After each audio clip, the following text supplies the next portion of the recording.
Bujqësia vijon të mbetet një hallke pasgjitur në ekonominë shqiptare, ku mungesa e mbështetjes institucionale rëndon gjithnjë e më shumë mbi supet e fermerëve.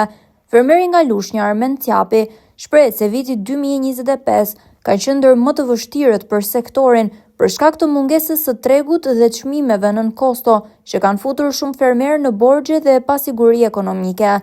Bujqësia kudo me fjalë është një vështirësi e madhe në shitje, në punë, në mund dhe kudo.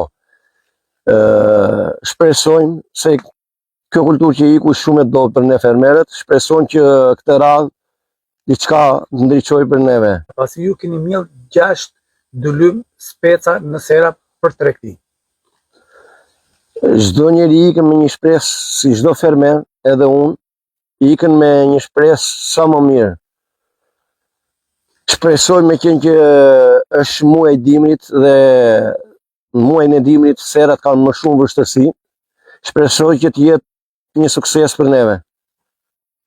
A mendoni që tregun do ta gjeni të gatshëm për të tregë prodhimet e juaja në moment që ju dilni në treg?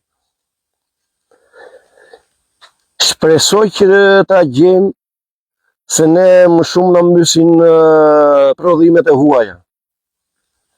A do kishte ndonjë thirrje për institucionet? Po si çdo fermer, ti hedhi syt na fermerët. Si çdo fermer të shikojnë se çfarë po ndodh me neve. Bujqësia është degraduar totalisht. A keni marrë subvencionime nga shteti? Morëm një pakicë, shumë pak, po është një qesharake, nuk më justifikon asgjë ajo subvencionimi i shtetit mu. Unë doja tregtin e lirë të mallit, të më mbulonte shpenzimet, më mbulonte qerat që unë kam marrë, punëtorët e gjithçka. Megjithatë, ai nuk dorëzohet.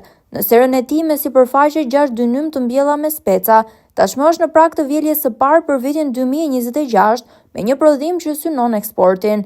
Ai kërkon që shteti të ndërhyjë me politika konkrete për të mbrojtur prodhimin vendas, sidomos në periudhën kur ai del në treg, duke frenuar importet nga vendet fqinje.